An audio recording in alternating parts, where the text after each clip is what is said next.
حضرت مولا مشکل کشا علی المرتضیٰ کرم اللہ تعالی وجہہ الکریم جب گھوڑے پر سوار ہونے کے لیے تشریف لاتے ہیں تو ایک رکاب میں نہیں کہ ایک پیڈل میں اپنا پاؤں مبارک رکھتے ہیں، تو ایک پیڈل پر پاؤں رکھا اور دوسرے پیڈل پر جب پاؤں رکھتے تھے تو اسی قلیل ترین سیکنڈوں میں پورا قرآن پاک پڑھ لیتے تھے۔ یہ مولا مشکل جی کرامت ہے آپ کی، شیر خدا جی یا علی، سبحان اللہ، ہاں ان کی کرامت ہے۔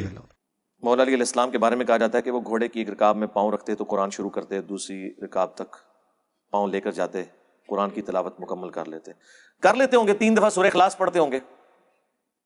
باقی تو یہ پاسبلٹی نہیں ہے اس طریقے سے، نہ نبی علیہ السلام نے اس چیز کی اجازت دی ہے، نہ آپ نے کوئی ایسا معجزہ کر کے دکھایا ہے، ایسی تو کوئی بات نہیں ہے۔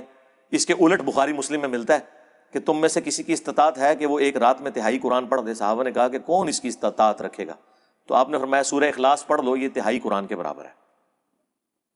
تو وہاں تو کسی صحابی نے نہیں کہا کہ امام حنیفہ نے ایک ٹانگ پہ 15 سپارے پڑھنے ہیں بعد میں خانہ کعبے میں کھڑے ہو کے، اور دوسری ٹانگ پہ 15 سپارے پڑھنے۔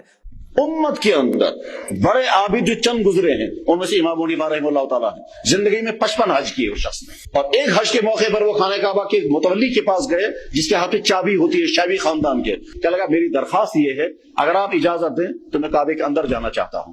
اسے تالا کھول دیا۔ امام حنیفہ رحمہ اللہ تعالیٰ اندر چلے گئے، ایک ٹانگ اوپر اٹھا کر کے قرآن کریم کی تلاوت شروع کی، آدھا قرآن پڑھا، ایک ٹانگ پر کھڑے ہو گئے۔ اس کے بعد پھر دوسری رکوع کیا، پھر دوسری ٹانگ نیچے رکھی، پھر ایک ٹانگ اوپر اٹھا کر کے پھر آدھا قرآن کریم پڑھا، اور سلام پھیرنے بعد کہا یا اللہ اور کچھ نہیں چاہتا ہوں، صرف مجھے معاف کر دیجیے۔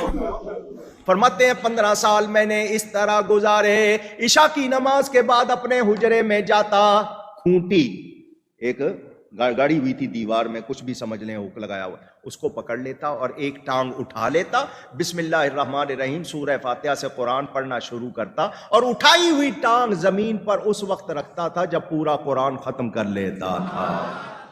اچھا مجھے نہیں سمجھ آتی یہ ایک ٹانگ اور دوسری ٹانگ کا ذکر کیوں کرتے ہیں؟ مطلب کوئی ان کو کوئی کرتب باز، کوئی جگلر بنانے کی کوشش کرتے ہیں؟ نبی علیہ السلام نے کبھی ایک ٹانگ کے اوپر ایک نماز اور دوسری ٹانگ پہ دوسری نماز پڑھی ہے؟ اچھا لوگ کس طرح فخر سے اسے بیان کر رہے ہوتے ہیں، 15 سپارے ایک لاتتے اور 15 اکتے پڑے۔ یار بھائی 2 لتاں استعمال کرو، کسی نے منع کیتا ہے؟ لیکن میں آپ کو بتاؤں کہ ایسی باتوں کرامت بولتے ہیں، اس میں زیادہ تھکنے کے چانس ہیں۔ آپ ایک ٹانگ کے اوپر اگر 15 سپارے پڑھیں، بلکہ جو بیان کر رہے ہیں نا انہیں کہ آپ سے ہم سپارے نہیں ڈیمانڈ کرتے، یہ ایک سپارہ پڑھنے میں آدھا گھنٹہ لگتا ہے، تو 15 پارے آلموسٹ 7.5 گھنٹے بنے، 7 گھنٹے تو پہلے ایک لاتے کھلو کے 10 نہ منو یار نہ کر، خالی نہیں کھڑا ہوا جاتا۔ اور یہ کون سی سنت ہے؟ یہ ضرور سنت ہے کہ نبی علیہ السلام اگر قیام کے دوران تھک جاتے تو ایک ٹانگ پہ تھوڑا وزن ڈال دیتے، یہ نہیں کہ دوسری ٹانگ اٹھا لیتے تھے۔ نماز کا ایک پروٹوکول ہے، آپ نے اللہ کے سامنے اس طریقے سے کھڑا ہونا ہے کہ اس کا پروٹوکول ہو۔ یہ کون سا تماشا کہ لات چکی ہے، مجھے حیا کر، ایک لات اٹھا کے ایک لات چک کے تو بندہ کھڑا بھی نہیں ہو سکتا۔ یقین کریں بندہ تھک جاتا ہے۔ یہ ہو سکتا ہے کہ دوسرے آدمی کو رسی یوں پکڑی ہوئی ہو، خالی ایک ٹانگ پہ کون کھڑا ہو سکتا ہے یار؟ لیکن میں آپ کو بتاؤں کہ ایسی باتوں کرامت بولتے ہیں۔ ہاں جس کی 4 ٹانگیں ہیں نا وہ کھڑا ہو سکتا ہے 3 ٹانگوں پہ، 2 ٹانگوں والا تو ایک ٹانگ پہ نہیں کھڑا ہو سکتا، سیدھی سی بات ہے یار۔ بخاری مسلم دونوں میں حدیث ہے، نبی علیہ السلام ایک دفعہ گھر میں داخل ہوئے تو آپ نے ایک رسی لٹکی ہوئی دیکھی۔ آپ نے فرمایا یہ رسی کس نے لٹکائی ہوئی ہے؟ تو بتایا گیا آپ کی بیٹی جو زینب ہے نا وہ عبادت کرتی ہیں اور اپنا جوڑا جو ہے نا اس سے باندھ لیتی ہیں نماز پڑھنے کے دوران، تاکہ جب نیند آئے اور جھٹکا لگے اور آنکھ کھل جائے۔ آپ نے فرمایا کھولو یہ رسی۔ یہ کون سا طریقہ ہے؟ نماز اس وقت تک پڑھو جب تک کہ تمہاری طبیعت تمہارا ساتھ دے، نفلی نماز، اس کے بعد آرام کرو۔ اللہ کے نبی علیہ السلام نے تو وہ رسیاں بھی کھلوا دی ہیں، اپنی بیٹی کی رسی، یہ بخاری مسلم دونوں میں ہے، جو انہوں نے اپنا جوڑا باندھنے کے لیے لٹکائی ہوئی تھی کہ مجھے جھٹکا لگے تو میں پھر دوبارہ نماز شروع کر دوں۔ اس طرح کی زبردستی کی نمازیں تو اللہ کے نبی نے پسند نہیں کی ہیں۔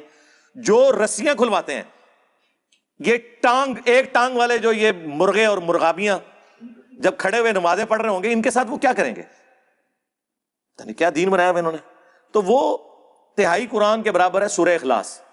تو اس میں یہ آج بھی ممکن ہے کہ آپ ایک رکاب میں پاؤں رکھیں اور دوسرے میں رکھنے سے پہلے پورے قرآن کا ثواب حاصل کر لیں 3 دفعہ سورہ اخلاص پڑھ کے، تو انشاءاللہ مل جائے گا۔